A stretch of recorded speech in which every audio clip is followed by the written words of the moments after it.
Alors, commentaire des pilotes de Wolff et Chauvelin, bon. Russell et Hamilton, on les a déjà vus, mais bon, on va quand même s'il y a des trucs nouveaux.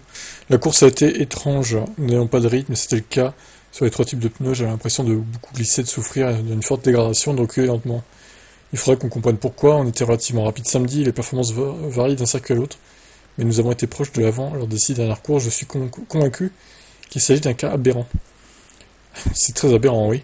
Nous allons nous mettre au travail immédiatement pour comprendre et régler nos problèmes pour le week-end prochain à Monza. On savait qu'il s'agissait de limiter les dégâts, a déclaré Lewis Hamilton. Nous avons réussi à revenir dans les points, mais au final, on n'avait pas le rythme pour nous battre pour beaucoup plus aujourd'hui.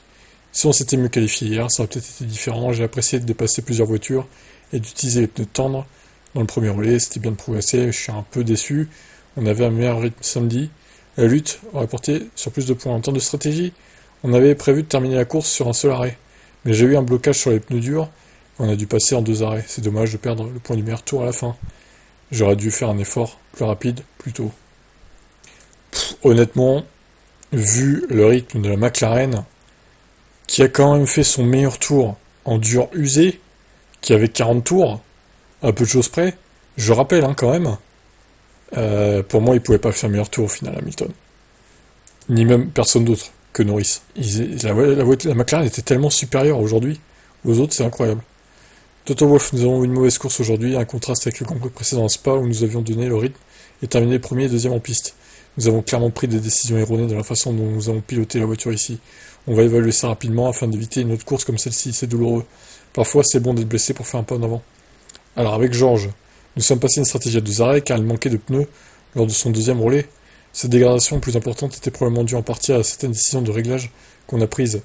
Nous devrons faire une analyse complète pour comprendre en quelle mesure c'était dû à cela ou à d'autres facteurs. Avec Lewis, nous avions prévu de faire une course à 2 arrêts pour lui, même si nous évaluions la possibilité de faire un arrêt. Cependant, il a subi un blocage sur le pneu dur, bon, comme il a dit, ok. Il avait fait un plat, donc en gros, voilà. Chauvelin, dans l'ensemble, ce fut un mauvais week-end. Nous allons parcourir les données pour comprendre pourquoi nous étions pas dans le rythme. Que ce soit en qualif ou en course, aujourd'hui, nous manquions de vitesse pour nous battre pour beaucoup plus que ce que nous avons réussi à faire. Nous n'ayons pas une bonne adhérence et par conséquent, nous glissions sur les pneus. Ça a entraîné une dégradation plus importante que celle de nos concurrents et nous a obligés à effectuer une course à 2 arrêts. On était en retrait aujourd'hui. Nous allons travailler dur pour nous assurer que ce ne soit pas le cas à Monza. Ok. Alors Monza, c'est encore un autre circuit avec beaucoup de lignes droites, faible appui, donc faible traînée, donc je sais pas ce que ça va donner. À voir la météo aussi. Bon, en général, il fait beau quand même à Monza, il est rare qu'il pleuve. Et je dis ça, il prévoit de la pluie pour dimanche prochain, mais bon. Risque de pluie 100%, 95%. Ouais, bon, allez. Il reste une semaine, on sait comment est fiable la météo à déjà 3 jours, bon. Attendons de voir. Ça peut vite changer. Par contre, ça va être la canicule, je vois. La météo, on en reparlera jeudi, de toute façon. Ça sera certainement plus fiable. Bon, voilà. Une course à oublier pour Mercedes. Moi, je persiste à dire qu'ils auraient pu laisser Russell en piste, par contre, pour bloquer, pourquoi pas Sainz et Perez. Alors Sainz, peut-être qu'il aurait fini par passer, mais Perez, il était peut-être bloquable, quand même. Bon, ils n'ont pas voulu, tant pis. Ils n'ont pas pris beaucoup de risques, je trouve, chez Mercedes. Sur cette course, il fallait être plus agressif sur la strat et essayer des choses, quoi. Décevante performance en tout cas, on s'attendait pas à ça après les essais de vendredi et même le samedi c'était bien, mais bon à part à Hamilton. Mais bon bref, c'est une course à oublier, on a rendez-vous en Italie le week-end prochain.